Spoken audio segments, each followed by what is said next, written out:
Hello everyone, first time మన channel చూస్తుంటే subscribe చేసుకోవడం మర్చిపోద్దు. వీడియోలోకి వెళ్ళినట్లయితే శివనారాయణ దక్షిణమూర్తికి బ్లడ్ ఇచ్చిన సంగతి జ్యోత్స్నయే ఇంట్లో రివీల్ చేసింది కాబట్టి అప్పుడే పారిజాతం జ్యోత్స్న దగ్గరకు వచ్చి నువ్వు చాలా జాగ్రత్తగా ఉండడం మంచిది, మార్నింగ్ తనని తిట్టించావు కాబట్టి కార్తీక్ అయితే అవకాశం కోసం ఎదురు చూస్తూ ఉంటాడు, నువ్వు ఎంత జాగ్రత్తగా ఉంటే అంత మంచి జ్యోత్స్న అని అయితే చెప్తుంది.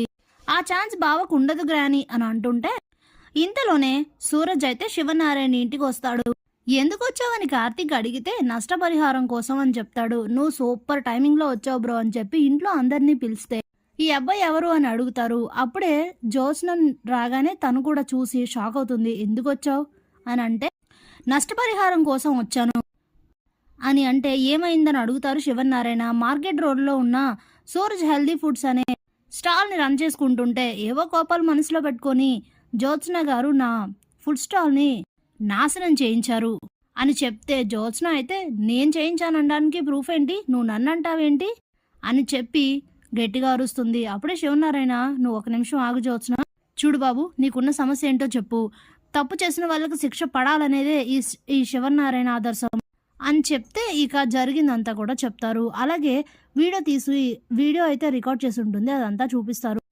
ఇది నేను సోషల్ మీడియాలో పెట్టాను, దీన్ని కమెంట్స్ చదవండి అని చెప్తే ఇక కమెంట్స్ చదివితే పేరెంట్స్ తనని గాలికి వదిలేశారు, ఈ మాజీ మిస్ హైదరాబాద్కి ఇంకా పొగరు తగ్గలేదంటూ చాలా దారుణమైన కమెంట్స్ అయితే వస్తాయి. ఇక అది విన్న తర్వాత చాలా కోపం అయితే వస్తుంది శివనారాయణకి. అప్పుడే సుమిత్ర నిన్నేమనాలో అసలు నీ పరిస్థితి ఏంటో నాకు అస్సలు అర్థం కావట్లేదు, నువ్వు చేసే పనుల వలన నీ వలన మాకు కూడా చెడ్డ పేరే వస్తుంది, నీకన్నీ టైంకి అందుతుండడం వలన వేటి విలువ తెలియట్లేదు, చిన్నగా ఫుడ్ స్టాల్ పెట్టుకుని బ్రతుకుతున్న వాళ్ళ యొక్క పొట్ట మీద కొడతావా, ఏం మనిషివు నువ్వు అని అయితే అంటుంది చాలా కోపంగా.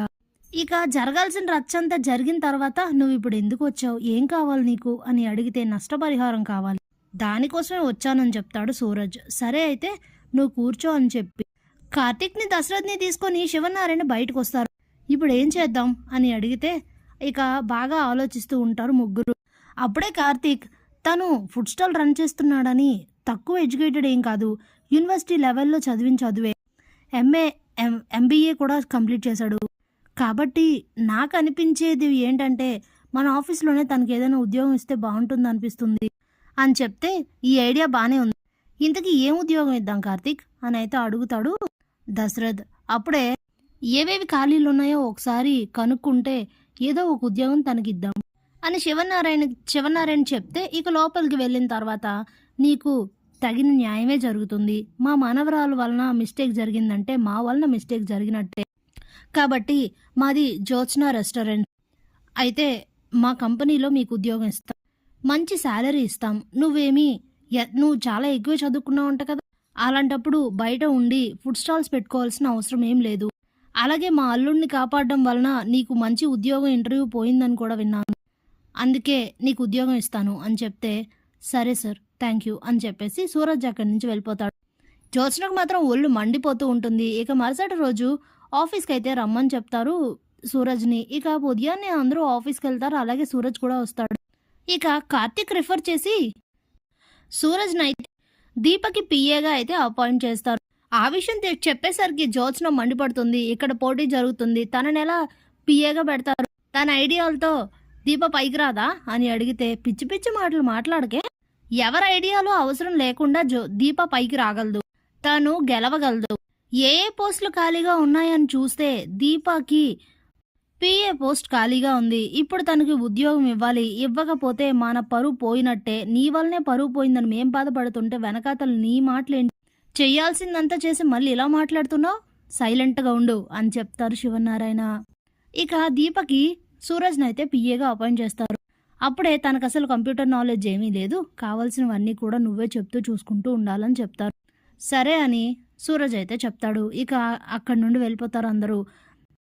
అక్కడితో జ్యోత్స్నకైతే క్లారిటీ వచ్చేస్తుంది, ఇప్పటి వరకు కంప్యూటర్ నాలెడ్జ్ కానీ ఇంగ్లీష్ కానీ రాదు కాబట్టి ఇవన్నీ అర్థం చేసుకోవడానికి కొంత టైం పడుతుంది, ఈలోగా నేను ఏదో ఒకటి చెయ్యొచ్చు అనుకున్నాను, ఇప్పుడు వాడు వచ్చాడు కదా, వాడన్నీ చేస్తుంటే పక్కాగా ఈ దీపనే గెలుస్తుంది, ఎవరికో చెప్పడం ఎందుకు, దీపక్ ఐడియాలు లేవా, లేదంటే లోకం మీద పరిజ్ఞానం లేదా, అన్నీ తెలుసన్న విషయం నాకు తెలుసు, ఇప్పుడు ఇలా అయితే నేను గెలవలేను, పని మనిషి చేతిలో ఓడిపోయాననే చిన్నతనం, ఆఫీస్‌లో అందరి ముందు పరువు పోతే ఇలాంటి పరిస్థితిని నేను ఎదుర్కోలేను.